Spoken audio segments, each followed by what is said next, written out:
Aleluia!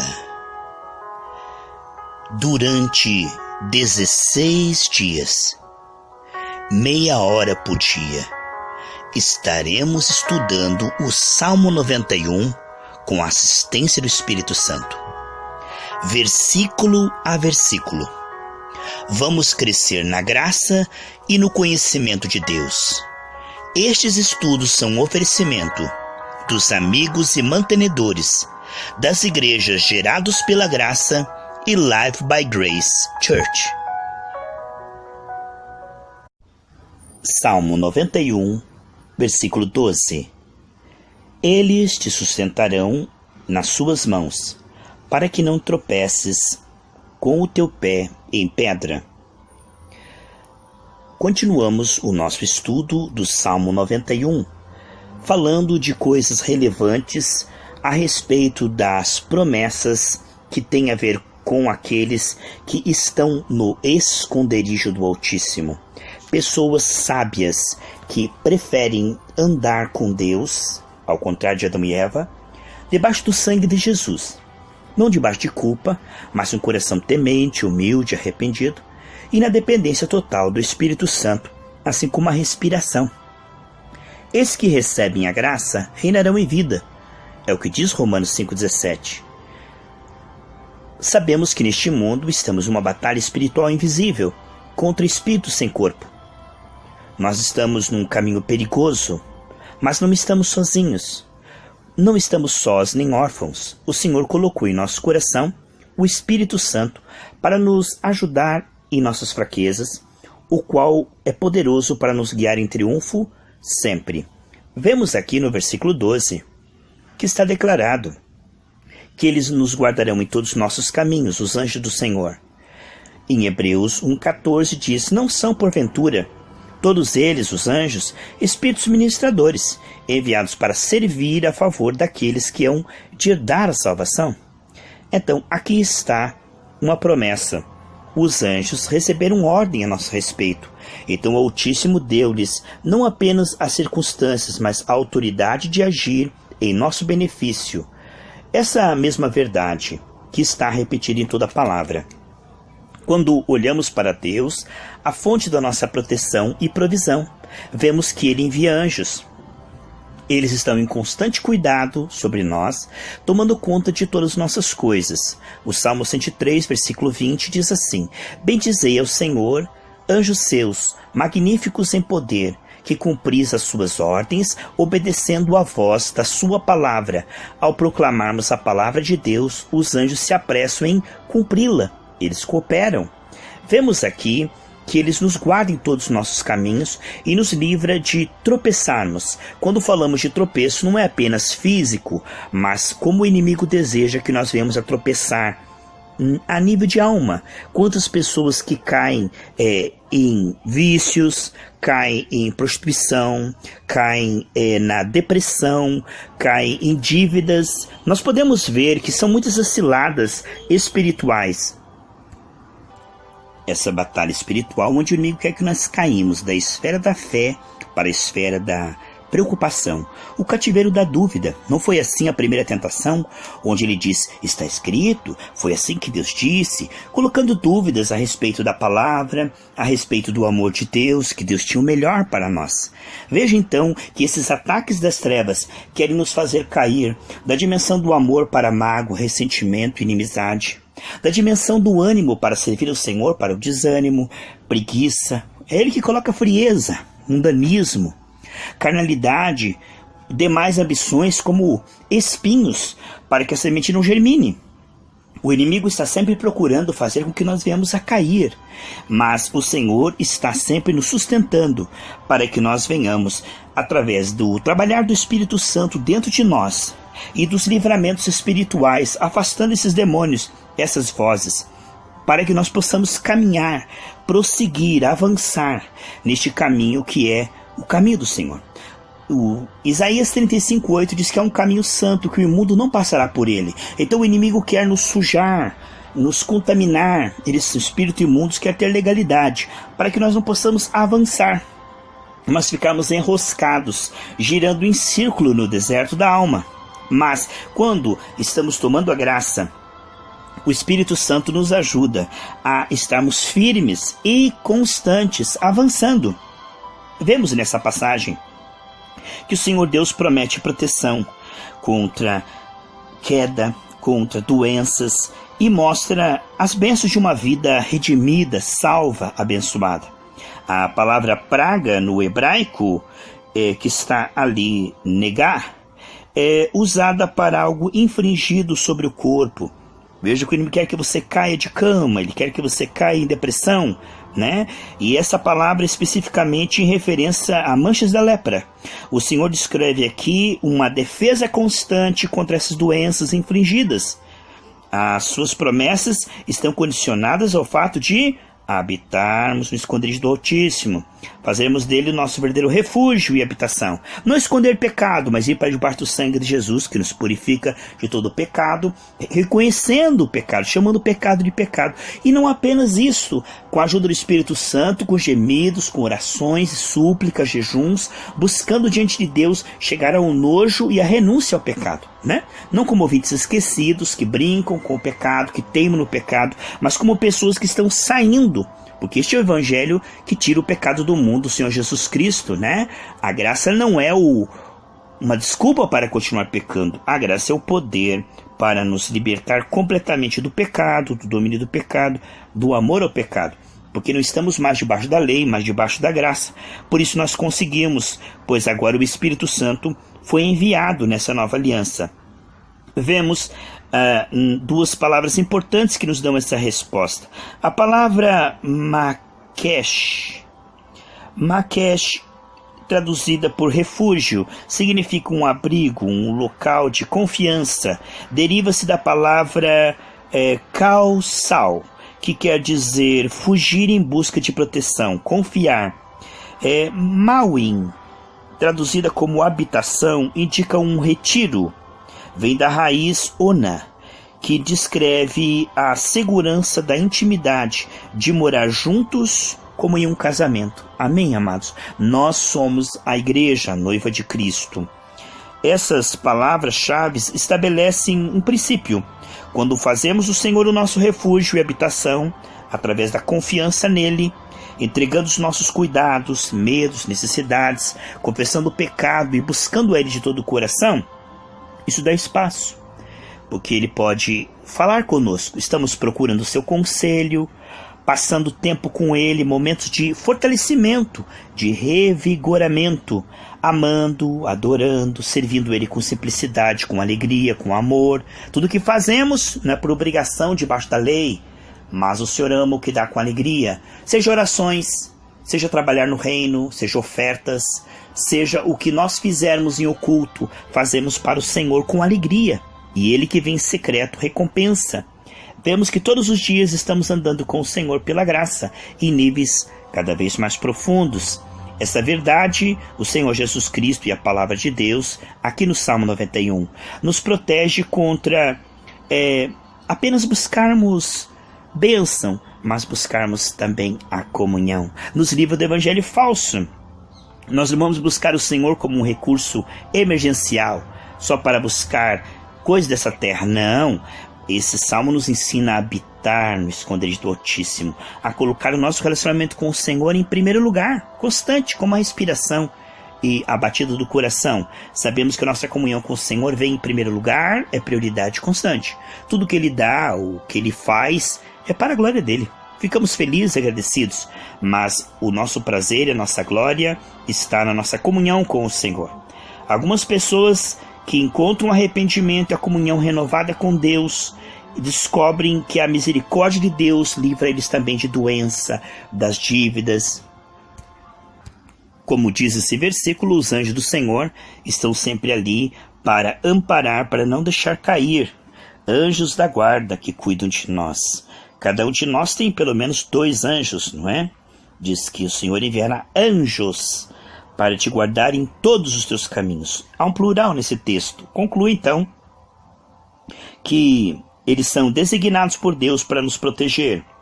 Vemos que quando diz no versículo 4 que ele nos cobre com as suas asas, Debaixo das suas penas estará seguro, pode estar falando de anjos, pois Deus não tem asas. Então está falando da proteção que Deus manda através dos anjos. Alguns sugerem também que essas penas e asas se referem às asas dos anjos da guarda, aos quais nos protegem, né? E guardam para que não venhamos a cair, e nos levanta. Sabe, o primeiro ponto da graça é muito importante entendermos que quando pecamos e tropeçamos, o sangue de Jesus nos purifica. Em 1 João capítulo 2, no versículo 1 diz: isto escrevo para que não pecais. Mas se pecardes, não diz quando pecardes, mas se pecardes, tendes um advogado junto ao Pai, o Senhor Jesus Cristo. Então, o primeiro caminho, você pode ver na ceia, primeiro nós comemos o pão, que é a nutrição, a presença, o Espírito que nos ajuda em nossas fraquezas para não pecarmos. Estamos debaixo da graça, por isso o pecado é desnecessário. Mas como estamos crescendo, ainda temos uma carne, às vezes por falta de maturidade, de vigilância, pecamos, esse é o segundo caminho, o sangue de Jesus nos purifica quando confessamos. Que nós possamos estar cada vez menos pecando, amém? Confessando no passado, aqui nós estamos renunciando. Porque a graça não é apenas perdão para os pecados. A graça é poder para não pecar, poder para renunciar e rejeitar o pecado. A graça não é uma desculpa para o pecado, mas é o poder para sermos fiéis, para gerar o fruto da fidelidade. Então o primeiro caminho é o caminho de não pecar, não cair. Mas se cairmos, somos levantados pela graça. Vemos então que o Senhor não quer que nós tropecemos para dentro de perigos desconhecidos no caminho espiritual invisível. Quantos perigos, quantas ciladas, quantas pessoas que cruzam o nosso caminho, muitas vezes feiticeiros, pessoas invejosas, quanta energia maligna, quantas maquinações o Senhor está sempre nos livrando, nos dando discernimento. O homem espiritual discerne tudo, mas de ninguém é discernido. A pessoa carnal sempre vai interpretar o espiritual com maus olhos, porque as pessoas não veem as outras como elas são, mas elas veem segundo a ótica da sua alma. E pela precariedade da sua alma, ela sempre está vendo o espiritual com maus olhos. Você pode ver como Esaú via Jacó, você pode ver como Amã via Mardoqueu, você pode ver como Herodes viu Jesus. Eles não conseguem ver o bem, pois o bem não está no coração deles. Então o carnal sempre verá o espiritual com antipatia, com desprezo, sempre verá ele como salgado, fanático. Não conseguirá valorizar, assim como Saul não valorizou Davi e o afastou de si. Assim, a tendência é que o carnal, por estar em outra frequência, não discerne aquilo que é excelente, não valoriza, não abraça. Ele se afasta daqueles que devia se aproximar e se aproxima daqueles que devia se afastar. E por não saber andar junto com os sábios, não se torna sábio, não chega à maturidade. Portanto, o carnal está sempre maquinando, perseguindo, maltratando o espiritual. Mas o espiritual, ele intercede, ele perdoa e ele com certeza tem um caminho. Caminhando eu vou para Canaã. Se você não vai, isso não impede a mim. Pessoas decididas como Josué e Caleb a entrar na terra prometida e perseverar, crendo e confessando isso durante tanto tempo, é para poucos. E eu creio que você que está seguindo essa série faz parte desse remanescente fiel que persevera até o fim. Mateus 24:13 diz que por se multiplicar a iniquidade, o amor de quase todos esfriará, mas aquele que perseverar até o fim será salvo. Quantas iniquidades, quantas ciladas para esfriar o homem, para decepcionar e fazer o homem desistir, tropeçar no caminho, se escandalizar.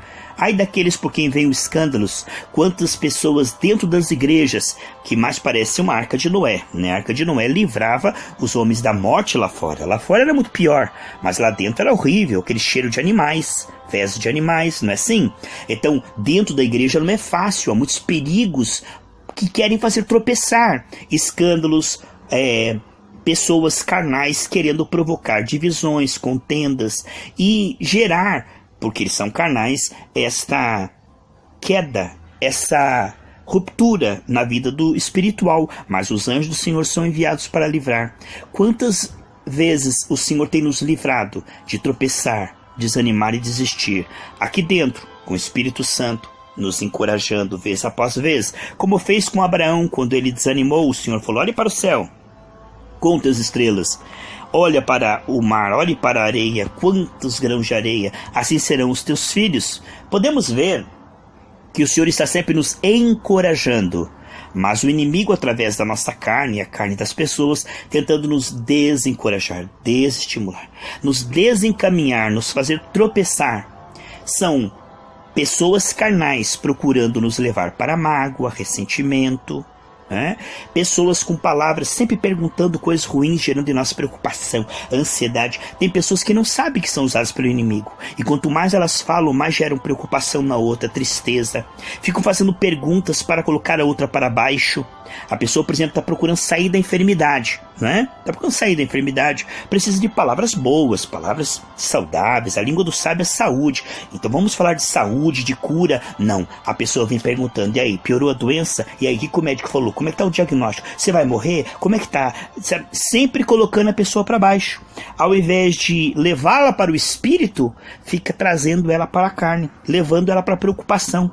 Há pessoas que dizem: não vai dar certo, e tentam desanimar. Há pessoas que abrem sua boca e são um sepulcro, soltam demônios e liberam demônios, pois estão sempre gerando nas outras dúvida, medo, ansiedade, preocupação. Outras geram irritação, inimizade, ódio, antipatia, A Bíblia diz que aquele que coloca irmão contra irmão é abominação, Senhor. Pessoas que conseguem criar um grupo e colocar todos eles contra outra pessoa. Então não só está contra, mas coloca outras pessoas contra. Lá em Hebreus 12, 14 e 15 fala que quando alguma pessoa está amargurada, ela cria uma raiz e por ela muitos são contaminados. Então às vezes a pessoa não perdoou, A Bíblia diz: não deixa o sol se pôr com você ainda magoado. Mas a pessoa não perdoou e, além de estar com ódio da outra, ainda fica falando mal dessa pessoa para outras pessoas, para que as outras pessoas também odeiem essa pessoa. De forma que é um efeito multiplicador, é um fermento do inferno, é uma raiz de amargura. Então, ao invés de perdoar, interceder e abençoar os seus inimigos, fica falando mal, Então são pessoas tóxicas, são pessoas que incentivam o ódio, a inimizade, a contenda, a competição, Vemos que outras já incentivam a luxúria, impureza, sensualidade, São pessoas promíscuas que incentivam outras ao vício, ao excesso, à orgia, incentivam a preguiça, mundanismo, a carnalidade, incentivam a idolatria, a feitiçaria, a bruxaria. São pessoas que realmente estão ali para fazer tropeçar. São pessoas enviadas pelo inimigo para influenciar outras para longe de Deus. Amigos verdadeiros são aqueles que nos aproximam de Deus, que nos ajudam a ter uma comunhão cada vez mais profunda com Deus, a amar cada dia mais a Deus, a se interessar por Deus pela graça, não como fanatismo, mas pela graça. E muitas pessoas se transfiguram de amigos, se fazem de amigos, mas na verdade querem nos afastar da palavra genuína, pregar heresias, nos levar para a porta larga da carnalidade, o mundanismo. Não preciso de tudo isso não, aquele pastor é muito salgado, ele é muito... E então começa a afastar-nos da verdadeira profecia, da verdadeira palavra. Pessoas que conseguem tirar outras de igrejas de Deus e levá-las, influenciando outras, a ir para igrejas mundanas, para igrejas carnais de porta larga. E isto é, por amizade, às vezes a pessoa prefere a amizade do que Cristo, porque os amigos arrastam, a pessoa vai. E elas preferem agradar outras pessoas que agradar a Cristo. A Bíblia diz: aquele que amar mais pai, mãe, irmão, filho do que a mim, não é digno de mim, diz o Senhor. Então, por Cristo nós devemos renunciar todos aqueles que querem nos afastar de Cristo. Amá-los? Sim, mas não seguir o seu modelo. Então Paulo dizia em Filipenses 3 que ele considerava como lixo tudo aquilo que o impedia de conhecer cada dia mais a Cristo e se tornar conforme Ele. Nós precisamos ter o bom gosto de discernir que não é amigo aquele que nos tira da palavra. Não é amigo aquele que nos afasta da verdadeira e genuína palavra. Não pode ser amigo. Pode parecer, é legalzinho, é maravilhoso, mas sempre quando eu ando com ele, fico carnal, fico preguiçoso, fico mundano, tenho pensamentos horríveis. Você tem que discernir os espíritos. Há pessoas que você se aproxima, gera depressão. Há pessoas que você se aproxima, gera medo, dúvida, ansiedade. E há pessoas que quando falam com você, geram fé. Transmite o Espírito de Deus, o Espírito excelente, amém?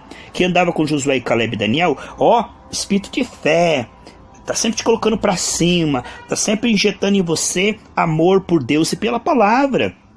Pessoas assim hoje em dia são raras, né? E o inimigo tenta nos afastar de pessoas sinceras e nos fazer aliar com pessoas que parecem ser melhores, pessoas que parecem ser amigas. Quantas pessoas hoje que preferem seguir pessoas, grupos de pessoas, do que a palavra?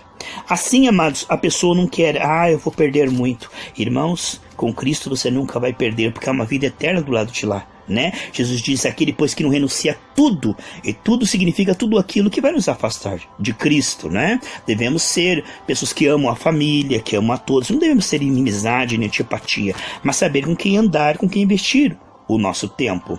Pessoas que às vezes se tornam melindrosas, ao invés de tomar o lado da palavra e renunciar à sua carne, logo se ofendem. Jesus chama de bem-aventurado aqueles que não se ofendem com a palavra de Deus. É raro. Hoje vemos um tempo em que ninguém aceita repreensão. Tem que ter aquele ministério Alisabel, tem que ficar alisando o carnal, dando profetada e promessas a desconcertado, senão ele sai da igreja. Hoje em dia ninguém aceita correção. Se você mostrar na Bíblia que aquilo é pecado, a pessoa diz, não, eu não penso assim. Na minha opinião, acho que não tem nada a ver, e Deus é amor, não me julgue, você está muito salgado, você não tem amor, você está muito brabo, né? Não é, na verdade, Deus nos ungiu para falar a verdade. Isso é amor, é corrigir. Lá em Hebreus capítulo 12 diz que o amor corrige, e aquele que Deus não corrige é porque não é filho, é bastardo, é morno, é rejeitado. Aqui temos visto então que a carne procura o comodismo da porta larga e ter os maiores privilégios sem ter compromisso. Vai para uma igreja, puxa, desde que eu vim para essa igreja estou prosperando, tudo está dando certo. E a vida espiritual? A vida espiritual está horrível. Como é que está a tua veste para o arrebatamento? Nem penso nisso. Quer dizer, então a pessoa se distrai. O Senhor diz, olha, torne a sua mesa como um laço. E que eles pensem que tudo vai bem entre eles e Deus. Eles só querem a bênção. Foi para uma igreja que só fala de bênção, então agora está sendo abençoado? É isso que eles queriam? Isso é idolatria, irmãos. O pior castigo que Deus pode dar a uma pessoa é um falso profeta, que fica incentivando a correr atrás da bênção, ao invés de pregar a palavra verdadeira, arrependei-vos e convertei-vos. Então, a pessoa às vezes acaba se queimando, se tornando melindrosa. E às vezes se torna melindrosa até pelos outros. Já vi muitas pessoas que saíram da igreja porque se queimaram com a carne do outro. Em vez de seguir a Cristo, fica olhando o defeito do outro. Já vi pessoas também que se doem pela carne do outro. Por exemplo, você prega uma palavra que ataca uma jovem. A jovem ali está na fornicação, por exemplo. Aí a jovem se queima porque ela não quer largar a prostituição. Um exemplo, né? Ela não quer largar a prostituição. Aí o pai dela se queima, tá falando mal da minha filhinha querida, vou sair dessa igreja. Vou largar essa igreja. Ao invés de ele ficar ao lado da palavra, ao invés de ele dizer, não, minha filha, você tem que se arrepender, se converter, ele fica do lado da carne do amigo. Ele vai, o amigo lá, chorando, lágrimas de, porque eu... E a pessoa fica do lado da carne do rebelde. Não fica do lado da palavra de Deus, que é para mim, para você, para todos nós. Não podemos mudar a palavra de Deus para agradar a ninguém, não é? Senão Deus não vai se agradar de nós. Se nós vivemos para agradar a carne nossa ou a carne do nosso irmão, nós não seremos salvos. Para sermos salvos, uma das marcas é a santificação, né? A Bíblia diz em 1 João, se alguém diz que está em Cristo e não renuncia a sua carne, não anda em amor, anda cheio de ódio, ou anda de forma mundana, não obedece à palavra de Deus, ele não tem o Espírito de Deus, ele tem o Espírito de porco. Ele está enganado.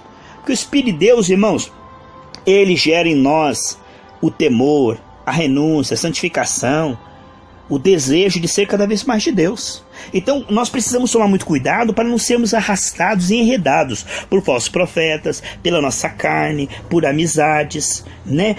Por preconceito. Às vezes o pregador é simples, mas ele é ungido e ele é sincero, ele não é perfeito não, porque não há pregador perfeito, mas se ele é sincero, ajude ele, ore por ele, coopere com o ministério e Deus vai te dar um galardão, Deus vai te dar recompensa, porque você ajudou aquele pastor. E você sabe que o pastor pode melhorar também. Todo pastor pode melhorar tendo um grupo de intercessão, tendo pessoas que estão ajudando. Então não adianta nós pensarmos que a nossa carne vai dar espaço para o Espírito Santo. Não. Desde que nós levantamos a nossa mão e declaramos guerra ao diabo e batizamos nas águas e dissemos agora eu vou ser de Cristo, a carne vai tentar não dar esse terreno para o Espírito. Vai tentar de todas as maneiras nos impedir de nos entregar a Cristo. E veja com o que o inimigo quer que nós tropecemos. Nós podemos ver que há muitos motivos de tropeço no meio cristão por causa da nossa carne. Olha lá em Gálatas capítulo 5, versículo 19. Diz assim: porque as obras da carne são manifestas, as quais são prostituição, impureza e lascívia. Quantos púlpitos, irmãos, se colocam a pessoa a tocar no púlpito, tá fazendo sexo fora do casamento sem arrependimento, tá em fornicação, o namoro, tá dormindo na casa da namorada lá fornicando e tocando no grupo de louvor, entende? A pessoa tá lá em sexo contrário à Bíblia, né? Sexo contrário ali como tá na palavra de Deus, e continua com cargo lá no púlpito. Por quê? Porque dá um bom dízimo. Então a pessoa não se importa com a prostituição, é como uma Jezabel. Ela não se importa se há impureza lascívia. Está caindo um envelope lá, nem se toca nesse assunto. Não se fala de amaziamento, de ajuntamento. Não se fala em adultério, não toca nesse assunto. Aqui nós estamos vendo que esses são falsos profetas que fazem tropeçar. Não atacam essa área. Continuando, olha, invejas, competições, iras, disputas, dissensões. Quantas igrejas que incentivam dissensões? Nós vamos orar pelo boxeador que vai lutar e em nome de Jesus ele é atleta de Cristo, ele vai dar um soco na cara do outro, vai dar um pontapé, arrancar sangue do outro, mas depois ele aponta para cima e diz: não fui eu, foi Jesus. Aí ele levanta a camiseta e fala: Jesus é o meu Senhor. Como que Jesus é o seu Senhor? Você está fazendo o contrário da Bíblia? Você está indo contra Jesus. Como é que se chama ele de Senhor? Ele diz: se alguém te bater, perdoa, ora, intercede. Como é que você está fazendo o contrário da Bíblia? Se rebeliando contra a Bíblia, pisando no sangue de Jesus, com esportes violentos, com competições carnais, e você fala que ainda está fazendo a vontade do Senhor? Como é que pode ser tão cego se a luz que está em ti são trevas, quão densas são as trevas? E aí o pastor tem o time do coração que disputa com outro, igreja contra igreja, pastor contra pastor. Está aqui, meus irmãos, obra da carne. Os que fazem tais coisas não entrarão no reino dos céus. Aqui nós estamos vendo cegos guiando cegos. O perigo de não chamar pecado de pecado e ainda chamar ainda de virtude, né? Chamar isso ainda de ministério. Ministério de competições.